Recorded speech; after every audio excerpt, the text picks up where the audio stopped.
जय हिंद दोस्तों, economics class में एक बार फिर से आपका स्वागत है। मेरा नाम है चैन सिंह और आज हम चर्चा करने वाले हैं आधुनिक या विकास संबंधी परिभाषा, वो भी अर्थशास्त्र की। इससे पहले कई सारे वीडियो हम बना चुके हैं जिसमें हमने अर्थशास्त्र की जो परिभाषा होती है वह विभिन्न अर्थशास्त्रियों के माध्यम से समझी हुई है। आज आधुनिक या विकास या हम ये कहें कि निष्कर्ष के तौर पर जो परिभाषा निकल के आती है उस परिभाषा की हम चर्चा करने वाले हैं। यदि क्वेश्चन पूछा जाता है तो किस प्रकार से हमें लिखना है, और यदि ये पूछा जाए कि अपने शब्दों में अर्थशास्त्र को परिभाषित कीजिए तो हम फिर किस प्रकार से अपने शब्दों में उसे परिभाषित कर सकते हैं, इस पर भी हम चर्चा करेंगे। तो आधुनिक या विकास संबंधी परिभाषा में सैमुअलसन की परिभाषा को पढ़ा जाता है, समझा जाता है, क्योंकि उनकी जो परिभाषा है वह लेटेस्ट परिभाषा है जिसमें कि उन्होंने आधुनिक समय में मतलब कि वर्तमान समय में जो चीजें अर्थशास्त्र में पढ़ी जाती हैं, समझी जाती हैं, जिनका जिक्र किया जाता है, उन्होंने सभी चीजों का अपनी परिभाषा में समावेश किया हुआ है। इसलिए इसको विकास संबंधी परिभाषा या फिर आधुनिक परिभाषा हम कह सकते हैं। तो आइए बात करते हैं। सबसे पहले प्रोफेसर सैमुअलसन की जो परिभाषा है उस पर हम चर्चा करते हैं। पूरी परिभाषा को मैंने यहाँ पर लिखा हुआ है। पहले हम तोड़ेंगे परिभाषा को, उसके बाद उसका अर्थ समझेंगे, उसके बाद फिर हम आगे बढ़ेंगे। तो अर्थशास्त्र में इस बात का अध्ययन किया जाता है कि समाज में लोग मुद्रा का प्रयोग करके अथवा बिना प्रयोग किए हुए, तो यहाँ पर देखिए, यहाँ से यदि हम तोड़ दें तो यहाँ तक हमने क्या समझ लिया कि समाज में, समाज मतलब कि हमारा जो सामाजिक जीवन है और उसमें जो आर्थिक क्रियाएं हैं, उन आर्थिक क्रियाएं मतलब कि जो धन से जुड़ी हुई हैं, जो पैसे से संबंधित है, जो भी लेन देन होते हैं सभी धन के द्वारा होते हैं, पैसे के द्वारा होते हैं, तो उन क्रियाओं को आर्थिक क्रियाएं कहा जाता है। अब समाज के लोग, ठीक है, समाज के लोग मतलब कि एक अर्थव्यवस्था की यहाँ पर बात हो रही है, ठीक है। पूरी अर्थव्यवस्था जो देश के अंतर्गत जो भी अर्थव्यवस्था है उसकी यहाँ पर हम चर्चा करेंगे। जब विश्व स्तर की बात करते हैं तो पूरी विश्व की अर्थव्यवस्था की बात होती है, और किसी देश की या फिर किसी राज्य की हम अर्थव्यवस्था की बात करेंगे तो उस क्षेत्र में, जैसे कि मध्य प्रदेश है, मध्य प्रदेश के अंतर्गत जितनी भी आर्थिक क्रियाएं हैं सरकार उनका लेखा जोखा रखती है, उन आर्थिक क्रियाओं की गणना करती है, फिर जीडीपी निकाला जाता है, फिर राष्ट्रीय राज्य की आय निकाली जाती है, उसके बाद इसी प्रकार प्रदेश की राष्ट्रीय आय निकलती है। तो सभी क्रिया एक दूसरे से जुड़ी होती हैं। तो जो समाज में लोग हैं वह मुद्रा का प्रयोग करके अथवा बिना प्रयोग किए हुए, ठीक है, जो भी आर्थिक क्रियाएं करते हैं, किस प्रकार विभिन्न वस्तुओं के उत्पादन, ठीक है, किस प्रकार विभिन्न वस्तुओं के उत्पादन के लिए उत्पत्ति के दुर्लभ साधनों का प्रयोग करते हैं। यहाँ पर सारी चीजें यहाँ पर जुड़ गई हैं। जो भी संसाधन है, जो संसाधन होते हैं, अभी तक कई परिभाषाओं में हमने समझा हुआ है, जैसे कि दुर्लभता संबंधी जो परिभाषा थी उसमें हमने सीमित संसाधनों पर चर्चा की हुई थी। सीमित संसाधन मतलब कि संसाधनों को बढ़ाया नहीं जा सकता है। सीमित संसाधन कौन कौन से होते हैं? सीमित संसाधनों में हमारे आते हैं भूमि, पूंजी, श्रम, इसके बाद संगठन और साहस, ठीक है। ये पांच क्या है? संसाधन है। तो इन पांचों को, ये क्या है? एक प्रकार से दुर्लभ है। यदि हम किसी देश की बात करें तो उस देश की जनसंख्या क्या होती है? सीमित होती है। तो यहाँ पर श्रम क्या होगा? सीमित होगा। भूमि जो होती है एक राज्य की, एक देश की, वो भी क्या होती है? सीमित होती है। और पूंजी की यदि बात करें हम, तो पूंजी भी कैसी होती है? सीमित होती है। पूंजी को हम बढ़ा नहीं सकते। आपके पास यदि 1000 रुपए हैं तो उस 1000 रुपए से यदि आप कोई बिजनेस करेंगे तो आपको प्रॉफिट होगा, लेकिन घर बैठे आप अपना पैसा डबल नहीं कर सकते, ना ही बढ़ा सकते। कोई भी देश की सरकार हो या फिर उस देश का जो भी व्यवस्था चल रही हो, वह स्वयं से अपने पैसे को जनरेट नहीं कर सकती है। अर्थव्यवस्था के अंतर्गत ये व्यवस्था रहती है, ये प्रक्रिया जो चलती है पैसा जनरेट करने की। जैसे कि आपने सुना होगा समाचारों में या फिर अखबार यदि आप पढ़ते हैं तो वहां पर आप देखेंगे कि जीडीपी में वृद्धि हुई, या इतने प्रतिशत की वृद्धि हुई, 5% की वृद्धि हुई, या फिर कमी हुई। तो ये चीज जो होती है क्रियाओं के माध्यम से होती है। जैसे कि आपके पास 1000 रुपए है, 1000 रुपए का आप बिजनेस करते हैं, ठीक है। अब 1000 रुपए से यदि आपको प्रॉफिट होता है, 500 रुपए आपके जनरेट होते हैं, तो आपका जो पैसा है वो बढ़ जाएगा। इसी प्रकार देश में भी जो व्यापार चलता है पूरे देश में, वो किसके माध्यम से चलता है? पैसे के माध्यम से। और संसाधन, जो 5 संसाधन है उन्हीं के माध्यम से सारी आर्थिक क्रियाएं होती हैं। अब यहाँ पर विभिन्न वस्तुओं के, ठीक है, विभिन्न वस्तुएं मतलब कि जितना भी उत्पादन हो रहा है किसके द्वारा हो रहा है? यहाँ पर उत्पत्ति के जो साधन है, दुर्लभ साधनों का प्रयोग करते हैं और इनके माध्यम से जो उत्पादन होता है, इन वस्तुओं को किस प्रकार उपभोग के लिए वर्तमान तथा भविष्य के बीच और समाज के विभिन्न व्यक्तियों तथा समूहों के मध्य वितरित करते हैं। सारी क्रियाएं यहाँ पर इन्होंने सम्मिलित कर ली हैं। एक प्रकार से समय फैक्टर को भी यहाँ पर इन्होंने शामिल कर लिया है, संसाधनों को भी शामिल कर लिया है और दुर्लभता शब्द जोड़कर इन्होंने संसाधनों की सीमितता को भी जोड़ लिया है। ठीक है, भविष्य की यदि हम बात करें तो मतलब कि भविष्य में यानी विकास हम किस प्रकार से करेंगे, किस प्रकार से एक अर्थव्यवस्था का विकास होगा, सारी चीजों को इस परिभाषा में इन्होंने समावित कर दिया है। ये तो इनकी परिभाषा है। थोड़ा सा तोड़ तोड़ के यदि हम समझेंगे एक एक लाइन करके, परिभाषा थोड़ी सी बड़ी है, एग्जैक्ट हम इसको याद नहीं कर सकते और ना ही याद करने की आप कोशिश करना, क्योंकि इतनी बड़ी परिभाषा कभी भी आपको उस अर्थशास्त्री के शब्दों में लिखने के लिए नहीं पूछी जाएगी। बहुत छोटी 1 लाइन या 2 लाइन की ऐसी परिभाषाएं होती हैं जो कभी कभी पूछ ली जाती हैं, कि जैसे कि रॉबिन्सन की परिभाषा है, उन्हीं के शब्दों में आप लिखिए, तो फिर उस परिभाषा को हमें एग्जैक्ट लिखना पड़ता है, जो शब्दों में, जैसे कि जहाँ पर कोमा लगा है, फुल स्टॉप लगा है, वो चीज़ वहाँ पर हमें ध्यान रखनी होती है। तो ये परिभाषा थोड़ी बड़ी है। अब इसकी जो विशेषताएं हैं, विशेषताएं क्या होंगी कि जैसे कई अर्थशास्त्रियों ने अर्थशास्त्र को केवल धन का विज्ञान कहा है। 1 लाइन की परिभाषा है और उस परिभाषा में सारी चीजें समाहित हो जाती हैं। यहाँ पर भी यदि हम बात करें तो कोई भी यदि अर्थशास्त्र को परिभाषित करता है तो आर्थिक क्रियाओं का जिक्र जरूर किया जाता है। जो आर्थिक क्रिया होती हैं, आर्थिक मतलब कि धन से जुड़ी हुई, पैसे से जुड़ी हुई जितनी भी क्रियाएं हैं वो किसमें समाहित हो जाती हैं? अर्थशास्त्र में उसकी गिनती या उनका अध्ययन किया जाता है। तो अभी हमें जो परिभाषा दी हुई है, जैसे कि प्रोफेसर सैमुअलसन की जो परिभाषा है, ये यदि आपको दी जाती है, कभी कभी क्वेश्चन बन जाता है कि ये पूरी परिभाषा आपको वहां पर दी जाएगी और इसका अर्थ लिखने के लिए या फिर समझाने के लिए पूछा जा सकता है कि प्रोफेसर सैमुअलसन इन शब्दों के द्वारा क्या कह रहे हैं, ये पूछा जा सकता है। या फिर ये पूछ लिया जा सकता है कि प्रोफेसर सैमुअलसन की जो परिभाषा है वह आधुनिक समय की उच्चतम परिभाषा मानी जाती है या सबसे बेस्ट परिभाषा मानी जाती है, उसकी प्रमुख विशेषताएं लिखिए। तो विशेषताओं के तौर पर हमें ये 3 पॉइंट याद रखने हैं। सबसे पहली बात, प्रोफेसर सैमुअलसन ने संसाधनों की जो सीमितता है उसका जिक्र किया है। यदि संसाधनों की सीमितता का जिक्र करते हैं तो वहां पर फिर अर्थशास्त्र में जो है चुनाव की समस्या उत्पन्न होती है। चुनाव की समस्या किस प्रकार से, जैसे कि आपके पास भूमि है, मान लीजिए आप एक किसान हैं, आपके पास 1 एकड़ की ये जमीन है।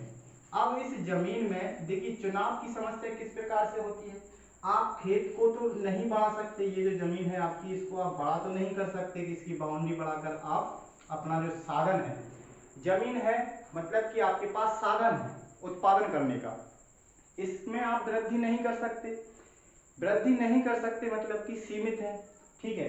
अब मान लीजिए आप आधे खेत में कोई दूसरी फसल बोते हैं और आधे में कोई दूसरी, ठीक, तो आप इसको रोटेट कर सकते हैं। तो यहाँ पर आप क्या कर रहे हैं, एक प्रकार से बंटवारा कर रहे हैं। मान लीजिए ऊपर की तरफ आपने गेहूं का जो फसल है उसको लगाया, या फिर नीचे की तरफ कोई दूसरी, जैसे मान लीजिए चने का फसल लगाया, तो आपने क्या कर दिया है, आपका जो साधन है उसका बंटवारा कर दिया है।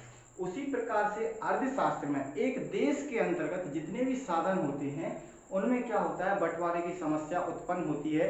और बंटवारे की जो समस्या होती है अर्थशास्त्र में इसे केंद्रीय समस्या के रूप में पढ़ा जाता है, जो कि आगे चलकर आप अच्छे से समझेंगे। 12th क्लास में आएंगे तो आप वहां पर आपको केंद्रीय समस्या नाम से एक टॉपिक आएगा, उसी से आपको पढ़ना है। तो ये चीज इन्होंने यहाँ पर क्या की है, जिक्र किया हुआ है अपनी परिभाषा में, इसलिए ये भी इसकी एक विशेषता है।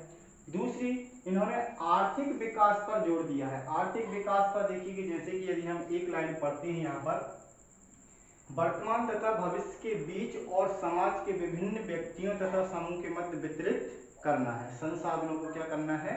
वितरित करना है। दूसरा पॉइंट, प्रावैगिक दृष्टिकोण यहाँ पर दिया गया है। एक प्रकार से जैसे कि कई सारी परिभाषाएं हमने अभी तक देख चुके हैं, सभी की हम विवेचना कर चुके हैं, उनकी व्याख्या भी समझ चुके हैं। तो ऐसा नहीं है, इस परिभाषा में क्या है कि आगे भी यदि कोई परिवर्तन होगा तो वो भी इसमें शामिल हो जाएगा। अब जैसे कि कुछ आगे और अर्थशास्त्र में कुछ फैक्टर और बढ़ने हो, कोई दूसरे जो विभाग हैं उसमें वृद्धि होती हो।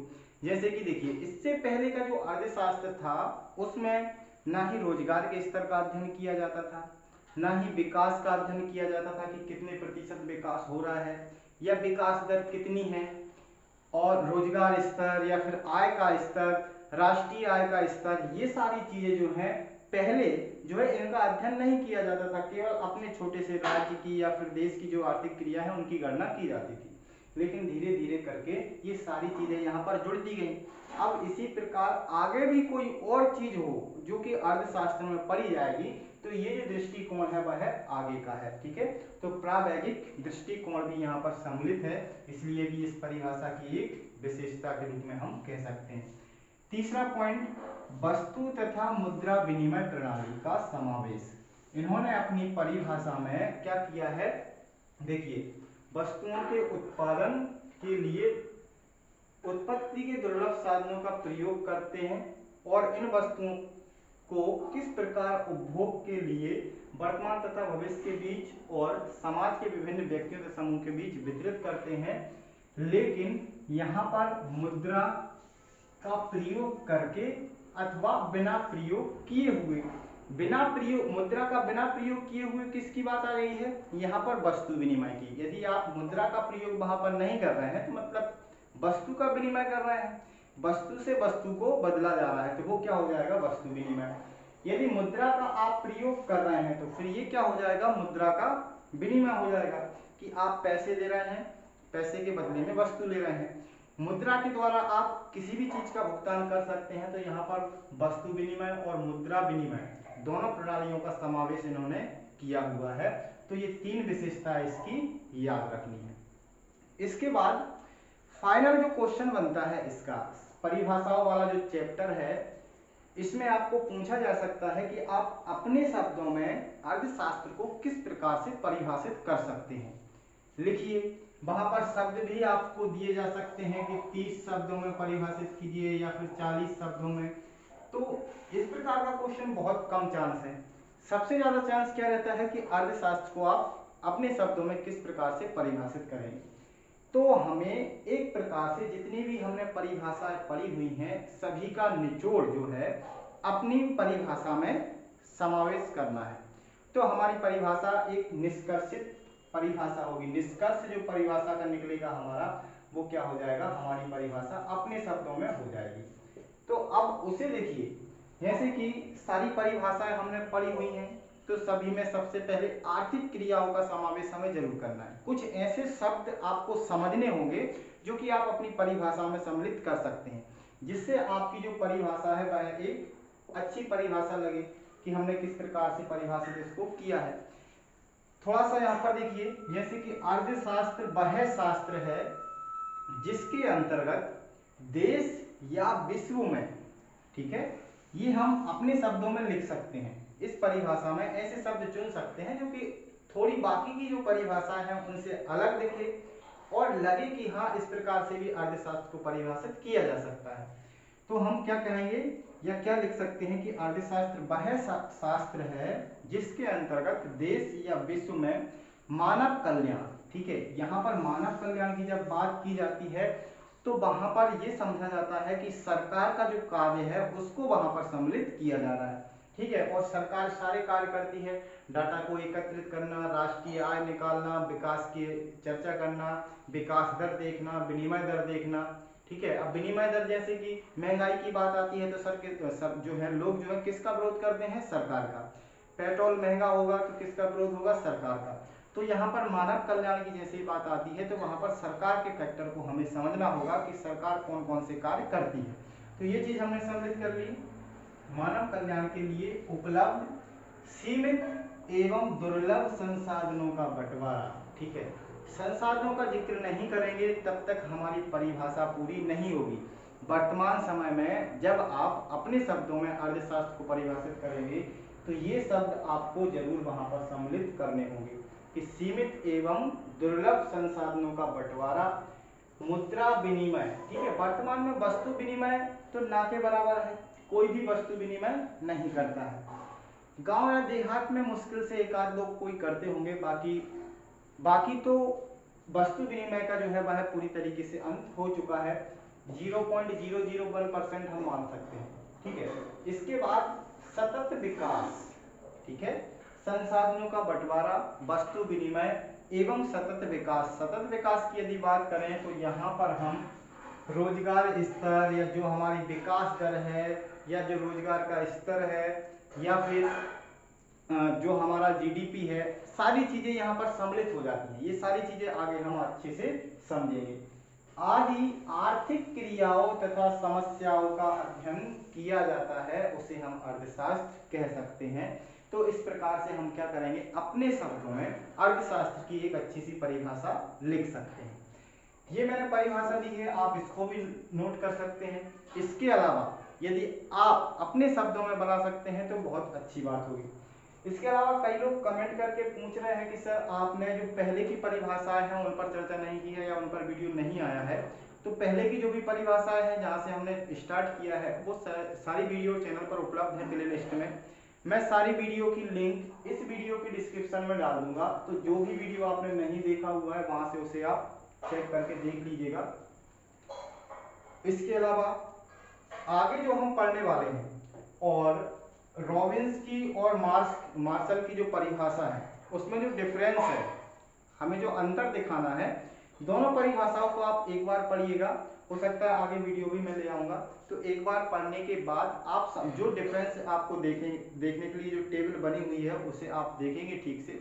ज्यादा कुछ डिफरेंस तो है नहीं, दोनों परिभाषाओं को समझना है, दोनों वीडियो देख लेना है एक बार, उसके बाद अपने आप उस टेबल को समझ जाएंगे। यदि नहीं समझ पाते हैं तो एक क्लास हम उस पर कर लेंगे। तो आज के लिए इतना काफी है। अगली क्लास में हम दूसरा चैप्टर स्टार्ट करेंगे, सेकंड वाले की भी एक वीडियो, 2 वीडियो शायद अपलोड है, तो वो भी आप देख लीजिएगा। उसके बाद जो शेष बचा हुआ है उस पर हम डिस्कशन कर लेंगे। तो आज के लिए इतना काफी है, मिलते हैं अगली क्लास में, तब तक के लिए जय हिंद, वंदे मातरम।